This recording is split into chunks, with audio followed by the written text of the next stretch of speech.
everybody. Thank you. Thank you. Thank you, everybody. All right, everybody go ahead and have a seat. How's everybody doing today? How about Tim Spicer?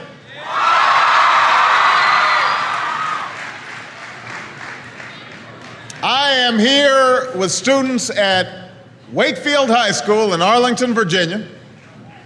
And we've got students tuning in from all across America, from kindergarten through 12th grade.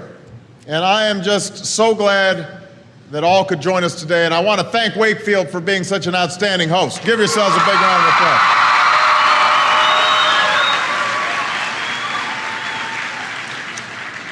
Now, I know that for many of you, today is the first day of school.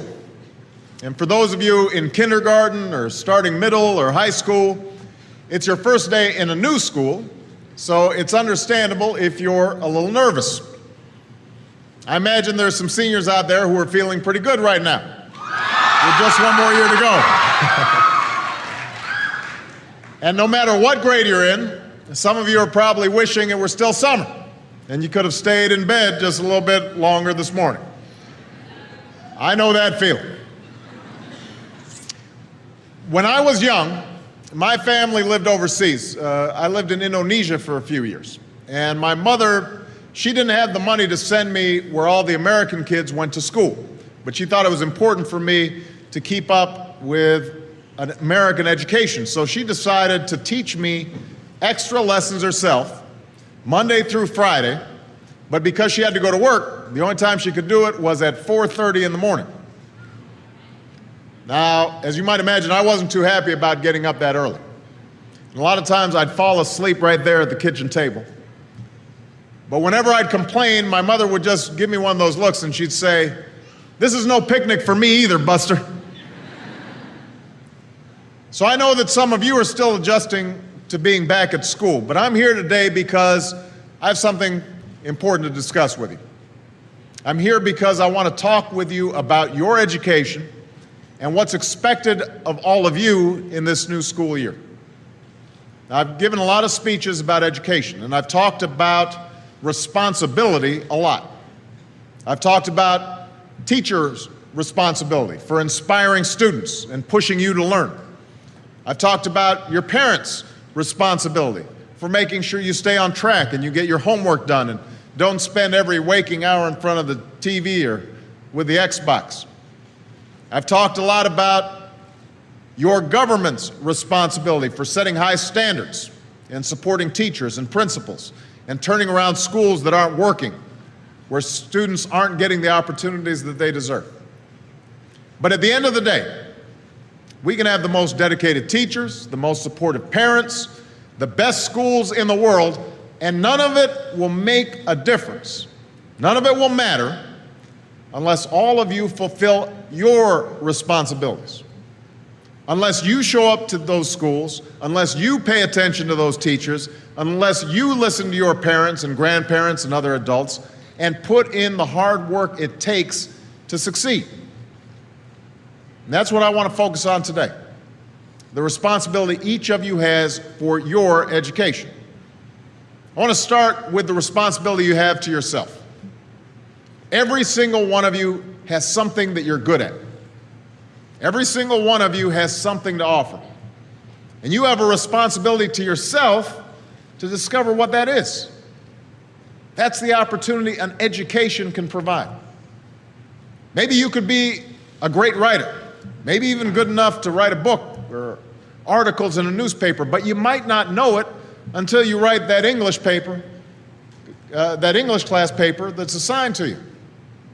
Maybe you could be an innovator or an inventor, maybe even good enough to come up with the next iPhone or the new medicine or vaccine, but you might not know it until you do your project for your science class. Maybe you could be a mayor or a senator or a Supreme Court justice, but you might not know that until you join student government or the debate team. And no matter what you want to do with your life, I guarantee that you'll need an education to do it. You want to be a doctor or a teacher or a police officer? You want to be a nurse or an architect, a lawyer or a member of our military? You're going to need a good education for every single one of those careers.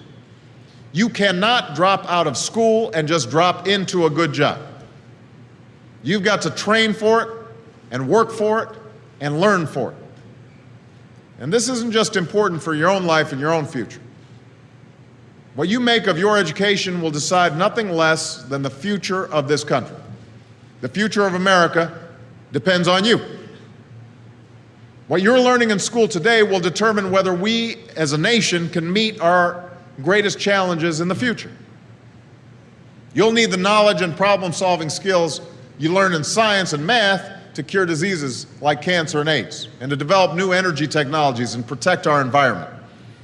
You'll need the insights and critical thinking skills you gain in history and social studies to fight poverty and homelessness, crime and discrimination, and make our nation more fair and more free. You'll need the creativity and ingenuity you develop in all your classes to build new companies that will create new jobs and boost our economy. We need every single one of you to develop your talents and your skills and your intellect so you can help us old folks solve our most difficult problems. If you don't do that, if you quit on school, you're not just quitting on yourself, you're quitting on your country. Now, I know it's not always easy to do well in school. I know a lot of you have challenges in your lives right now that can make it hard to focus on your schoolwork. I get it. I know what it's like. My father left my family when I was 2 years old, and I was raised by a single mom who had to work and who struggled at times to pay the bills and wasn't always able to give us the things that other kids had. There were times when I missed having a father in my life. There were times when I was lonely and I felt like I didn't fit in. So I wasn't always as focused as I should have been on school, and I did some things that I'm not proud of, and I got in more trouble than I should have. And my life could have easily taken a turn for the worse. But I was lucky. I got a lot of second chances, and I had the opportunity to go to college and law school and follow my dreams. My wife, our First Lady, Michelle Obama, she has a similar story. Neither of her parents had gone to college, and they didn't have a lot of money. But they worked hard, and she worked hard so that she could go to the best schools in this country. Some of you might not have those advantages. Maybe you don't have adults in your life who give you the support that you need. Maybe someone in your family has lost their job and there's not enough money to go around.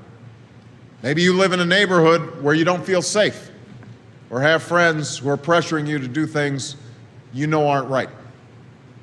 But at the end of the day, the circumstances of your life, what you look like, where you come from, how much money you have, what you've got going on at home, none of that is an excuse for neglecting your homework or having a bad attitude in school. That's no excuse for talking back to your teacher or cutting class or dropping out of school. There is no excuse for not trying. Where you are right now doesn't have to determine where you'll end up. No one's written your destiny for you, because here in America, you write your own destiny. You make your own future. That's what young people like you are doing every day all across America. Young people like Jasmine Perez from Roma, Texas. Jasmine didn't speak English when she first started school. Neither of her parents had gone to college, but she worked hard, earned good grades, and got a scholarship to Brown University, as now in graduate school studying public health, on her way to becoming Dr. Jasmine Perez. I'm thinking about Andoni Schultz from Los Altos, California, who's fought brain cancer since he was 3. He's had to endure all sorts of treatments and surgeries, one of which affected his memory, so it took him much longer, hundreds of extra hours, to do his schoolwork. But he never fell behind. He's headed to college this fall. And then there's Chantel Steve from my hometown of Chicago, Illinois. Even when bouncing from foster home to foster home in the toughest neighborhoods in the city, she managed to get a job at a local health care center, start a program to keep young people out of gangs, and she's on track to graduate high school with honors and go on to college. And Jasmine, Andoni, and Chantel aren't any different from any of you. They face challenges in their lives just like you do. In some cases, they've got it a lot worse off than many of you. But they refuse to give up. They chose to take responsibility for their lives, for their education, and set goals for themselves. And I expect all of you to do the same. And that's why today I'm calling on each of you to set your own goals for your education and do everything you can to meet them. Your goal can be something as simple as doing all your homework, paying attention in class, or spending some time each day reading a book. Maybe you'll decide to get involved in an extracurricular activity or volunteer in your community. Maybe you'll decide to stand up for kids who are being teased or bullied because of who they are or how they look. Because you believe, like I do, that all young people deserve a safe environment to study and learn. Maybe you'll decide to take better care of yourself so you can be more ready to learn. And along those lines, by the way, I hope all of you are washing your hands a lot and that you stay home from school when you don't feel well so we can keep people from getting the flu this fall and winter. But whatever you resolve to do, I want you to commit to it. I want you to really work at it. I know that sometimes you get that sense from TV that you can be rich and successful without any hard work, that your ticket to success is through rapping or basketball or being a reality TV star. Chances are you're not going to be any of those things. The truth is, being successful is hard. You won't love every subject that you study. You won't click with every teacher that you have. Not every homework assignment will seem completely relevant to your life right at this minute. And you won't necessarily succeed at everything the first time you try. That's okay. Some of the most successful people in the world are the ones who've had the most failures. J.K. Rowling, who wrote Harry Potter, her first Harry Potter book was rejected 12 times before it was finally published. Michael Jordan was cut from his high school basketball team. He lost hundreds of games and missed thousands of shots during his career. But he once said, "I have failed over and over and over again in my life, and that's why I succeed." These people succeeded because they understood that you can't let your failures define you. You have to let your failures teach you. You have to let them show you what to do differently the next time. So if you get into trouble, that doesn't mean you're a troublemaker. It means you need to try harder to act right. If you get a bad grade, that doesn't mean you're stupid. It just means you need to spend more time studying. No one's born being good at all things. You become good at things through hard work. You're not a varsity athlete the first time you play a new sport. You don't hit every note the first time you sing a song. You've got to practice. The same principle applies to your schoolwork. You might have to do a math problem a few times before you get it right. You might have to read something a few times before you understand it. You definitely have to do a few drafts of a paper before it's good enough to hand in. Don't be afraid to ask questions. Don't be afraid to ask for help when you need it. I do that every day. Asking for help isn't a sign of weakness, it's a sign of strength, because it shows you have the courage to admit when you don't know something, and that then allows you to learn something new. So find an adult that you trust, a parent, a grandparent, or a teacher, a coach, or a counselor, and ask them to help you stay on track to meet your goals. And even when you're struggling, even when you're discouraged, and you feel like other people have given up on you, don't ever give up on yourself. Because when you give up on yourself, you give up on your country. The story of America isn't about people who quit when things got tough. It's about people who kept going, who tried harder, who loved their country too much to do anything less than their best. It's the story of students who sat where you sit 250 years ago and went on to wage a revolution, and they founded this nation. Young people. Students who sat where you sit 75 years ago, who overcame a depression and won a world war, who fought for civil rights and put a man on the moon. Students who sat where you sit 20 years ago, who founded Google and Twitter and Facebook and changed the way we communicate with each other. So today, I want to ask all of you, what's your contribution going to be? What problems are you going to solve?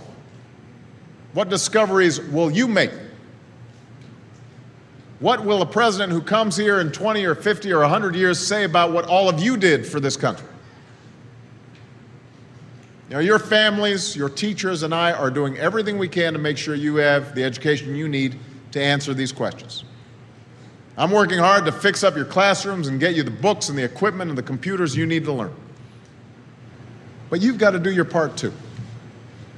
So I expect all of you to get serious this year.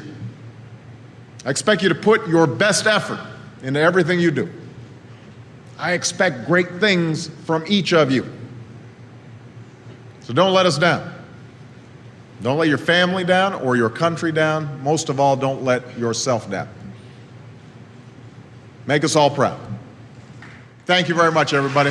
God bless you. God bless America. Thank you.